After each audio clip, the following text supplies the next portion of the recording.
Bueno, ahora vamos a ver un tema de dinero. Vamos a tener un poquito de un resumen, un análisis de cómo estamos, según esta persona, en México, como habla del tema fiscal actual. Por si te interesa pagar impuestos en México y ver cómo vamos. Durante mucho tiempo te ha vendido el gobierno de Sheinbaum que el peso es una muestra de fortaleza de la economía, como si fuese algo que demuestra que todo va bien. Pero claro, una moneda no es fuerte porque aguanta gracias a la entrada de remesas del exterior por la inmigración.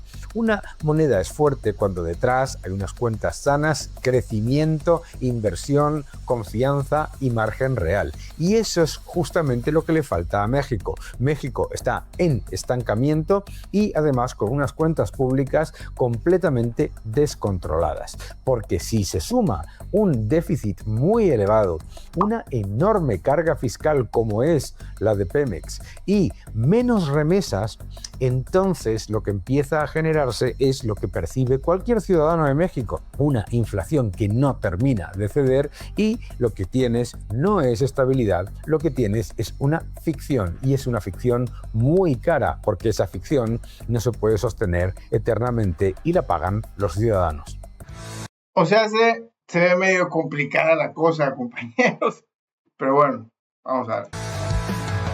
Sostiene al famoso superpeso. ¿Por qué ese soporte se está debilitando y por qué Sheinbaum ya no tiene ni el dinero ni el margen para seguir vendiéndolo como un éxito? Lo primero que hay que entender es esto. Sheinbaum no heredó estabilidad y además de no heredar estabilidad no ha mejorado las cuentas públicas. La consolidación fiscal es prácticamente inexistente.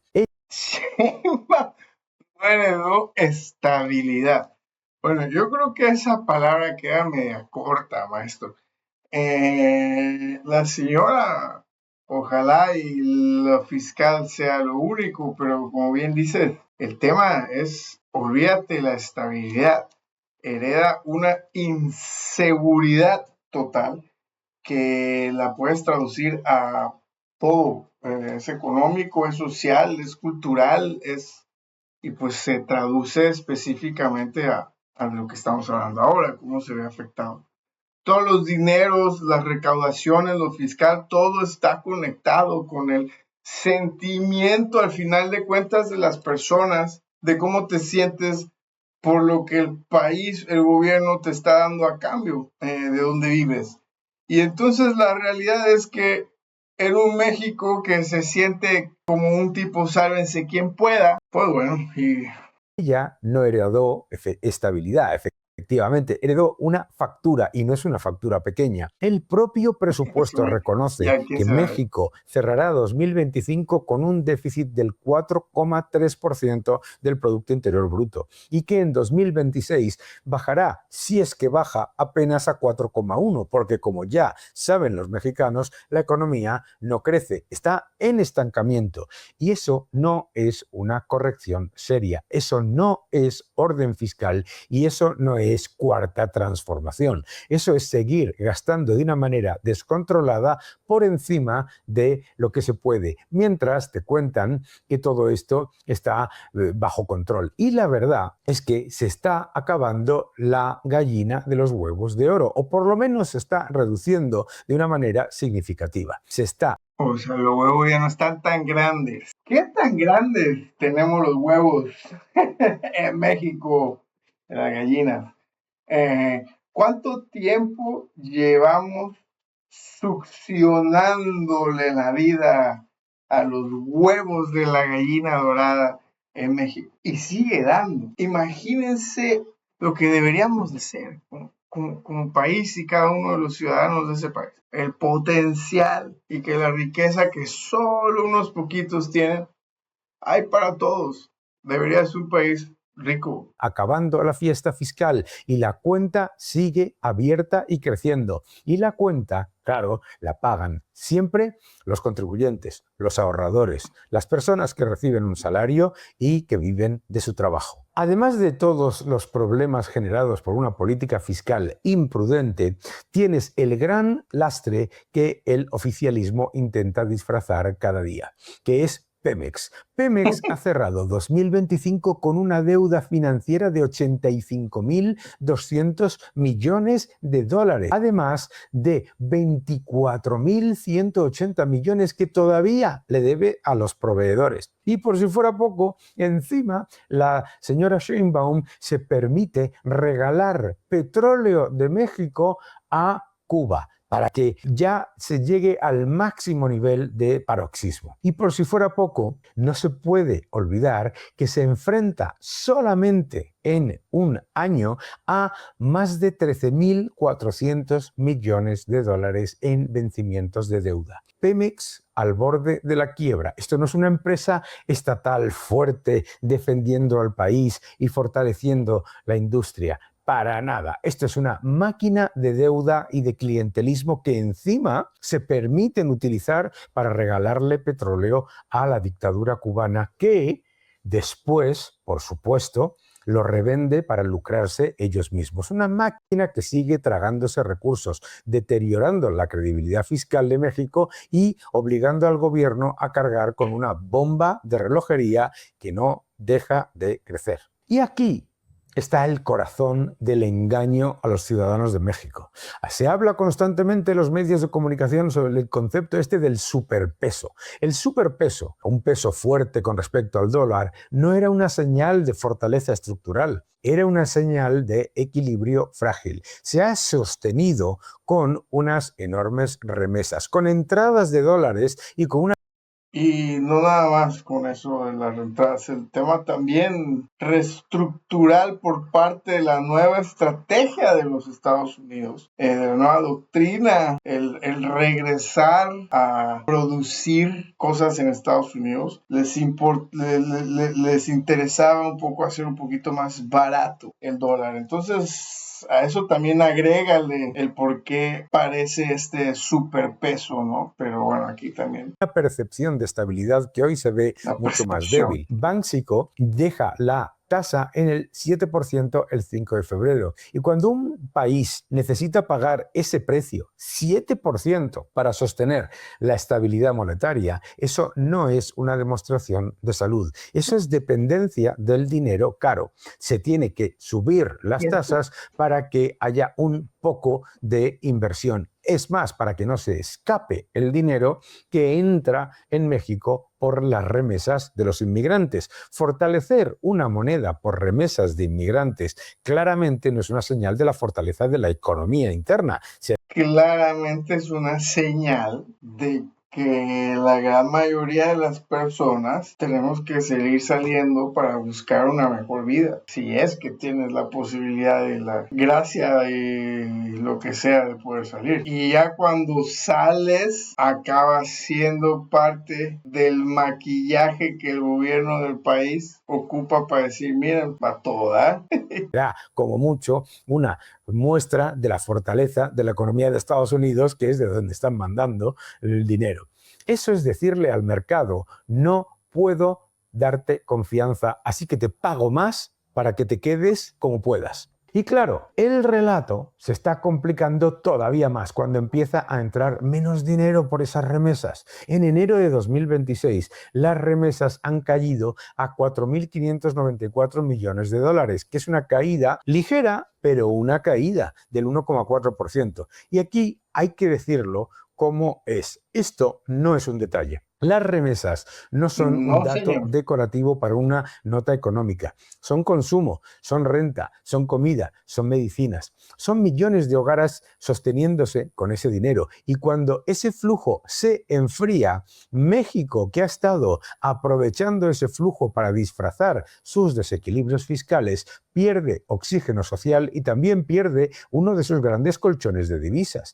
Es decir, Si el gobierno de México, primero con López Obrador y después con Sheinbaum, se ha aprovechado de esa enorme entrada de remesas para disfrazar sus desequilibrios estructurales y no ha hecho nada para mejorar la economía y deja, como ha hecho la señora Sheinbaum, una economía en estancamiento, lo que está pasando es que el efecto placebo de las remesas va a generar un menor impacto cada vez en la economía de México. Y es importante señalar lo siguiente, esta es una de las trampas del relato oficial. Te pueden decir que es un mal mes, te pueden decir que ya rebotarán las remesas, pero la película completa cuenta otra cosa. Si vemos los datos, BBVA confirma que en 2025 se cerró con una caída del 5% prácticamente en las remesas, la primera caída anual después de 11 años seguidos de crecimiento. 11 años.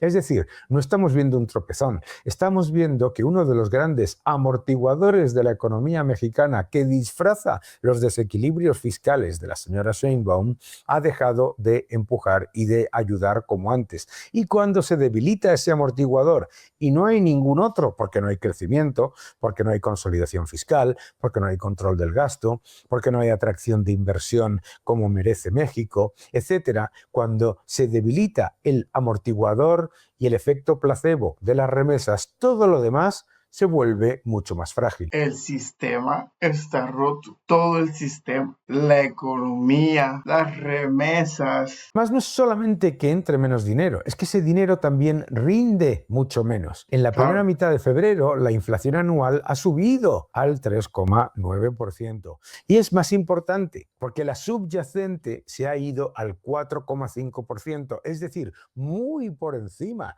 de lo que son los niveles de objetivo del Banco Central. Y esto es clave, porque Sheinbaum te habla de el superpeso y te habla de la inflación controlada, pero la inflación no está controlada. Esto es absolutamente esencial, porque cuando sube la subyacente, el problema ya no está solamente en un producto volátil o en un susto temporal, el problema está en el sistema, está en la estructura de precios de la economía. Y eso significa que el alivio que te prometen es mucho menos evidente de lo que dicen. Te prometen subvenciones, te prometen ayudas, pero la realidad es que la vida de los mexicanos es cada vez más cara y además que la inflación no está bajo control. Checan si los precios, las casas, la comida, yo creo que todo el mundo, en todo el planeta, no, esto no es de México, pero obviamente se van combinando cosas. Otra consecuencia muy clara, si la inflación no termina de bajar, el Banco Central de México tiene mucho menos margen para recortar tasas, y si no baja tasas, el dinero sigue caro, y si el dinero sigue caro, tienes menos inversión, menos crédito, menos dinamismo y más presión sobre una economía que ya llega tocada por un elevadísimo déficit fiscal y por Pemex. O sea, el gobierno necesita aire, pero la realidad de sus malas políticas hace que la realidad de los precios le quite ese aire a la economía. Y esto no es una casualidad, es el resultado de haber deteriorado los fundamentales de la economía y pretender que no pasa nada. Aprovechar una... Y pretender que no pasa nada. En esto creo que sí, ya somos expertos. Gigantesca entrada de ingresos por remesas, de divisas. Eso debería haber reducido dramáticamente la inflación y que la inflación esté en más del doble de la titular y también la subyacente, más del doble del objetivo del Banco Central, muestra que no solamente se ha despilfarrado la entrada de divisas, que debería haber enfriado la inflación, sino que la política de disparar el gasto público, que es emisión de moneda, y el déficit, que es emisión de moneda, empeora la situación para todos los ciudadanos de México. El peso no necesita caer para que se note que el problema es grave. Y aquí está el punto más importante. El peso no necesita desplomarse desde el punto de vista de los mercados. Ese es el error de análisis que comete mucha gente. El problema real es otro. El problema es que el peso se vuelve más vulnerable y que el poder adquisitivo del mismo empeora a pesar de tener un peso relativamente fuerte. Es decir, si el peso está alto y está fuerte, gracias a las remesas y a pesar de tener una moneda aparentemente fuerte contra el dólar, la inflación está descontrolada, entonces el efecto positivo de enfriamiento de la inflación que genera una moneda fuerte desaparece completamente por el exceso del gasto público y el exceso de emisión monetaria que hace el gobierno vía gasto y déficit. Déficit completamente descontrolado. Pemex, una carga al borde de la quiebra. Tasas caras, remesas más débiles, inflación muy elevada, superpeso que no descansa sobre fundamentales sólidos y que ni reduce la inflación ni reduce las tasas. Y todo esto descansa sobre equilibrios cada vez más caros, más artificiales y más inestables. Durante un tiempo, el oficialismo podría vivir del relato. La cuarta transformación había generado un peso fuerte, estabilidad, programas sociales, superpeso, control, todo muy bien empaquetado desde el marketing. Pero 2026 empieza a romper ese discurso. 2025 fue un año de estancamiento, elevada inflación y elevado déficit. 2026 va a ser muy parecido, porque cuando se enfrían las remesas, cuando la deuda sigue pesando y cada vez pesa más, cuando Pemex sigue drenando recursos y empeorando, encima se le regala petróleo a la dictadura cubana y cuando la inflación no termina de... Y hay un ecosistema que protege y mata a las personas, no puedes poner ni siquiera una gasolinera. Pemex está controlado totalmente. No solo se trata de economía, ceder, sino que además sube. Ya no basta con repetir que está todo bajo control, como dice la señora Sheinbaum. No basta porque es nada más que marketing. Porque cuando se acaba el dinero fácil de las remesas, la realidad termina imponiéndose. Y eso es exactamente lo que empieza a pasarle a Sheinbaum, que se le desgarra el relato. Y encima intenta vender reformas políticas y hablar de ahorro institucional cuando el agujero económico sigue creciendo. Y esto es lo más alucinante. Lo más alucinante es pensarlo, que es el despilfarro de la renta petrolera, de la riqueza natural, de la gigantesca entrada de divisas por remesas, de todos esos vientos de cola, ¿de acuerdo? Y la economía en estancamiento, alto déficit y alta inflación, haciendo más pobres a los ciudadanos de México. La trampa fiscal de México no está en un solo dato, está en la combinación déficit elevadísimo, Pemex como lastre, menos dólares entrando por remesas, inflación sin control y una moneda que ya no tiene el mismo colchón. Por eso el problema de Sheinbaum en 2026 no es solo gobernar, es gobernar cuando ya se acabó el dinero fácil. Cuando se acaba el dinero fácil, el superpeso deja de parecer una fortaleza y empieza a verse como lo que siempre fue, una ilusión cara de sostener. Se tiene que arreglar precisamente el sistema. No nada más le toca gobernar, sino le toca gobernar sin dinero. Aquí lo que estamos viendo es precisamente cómo, sí, tienes todos tus problemas con la corrupción, con el narco, con la inseguridad, pero mientras tienes dinero para seguir repartiendo, para seguir dando, para seguir comprando esta pasividad de la población en general, pues porque los pobres no te van a hacer una revolución, ¿no? Y al final de cuentas es lo mismo. El poder del Estado totalmente tiene la capacidad para erradicar en un solo mes, yo creo que a todos, ¿no? Y más si te ofrece la ayuda de Estados Unidos. El tema es el sistema, y ese sistema se mantiene precisamente por la corrupción que está basado en el dinero. Pues bueno, ya no hay dinero, a ver cómo lo hacemos. Ay, ay, ay, bueno, déjenme, acuérdense, escríbanme ahí en los comentarios de qué queremos hablar, mándenme videos para poder analizarlos con ustedes en los lives, temas que queramos estar viendo.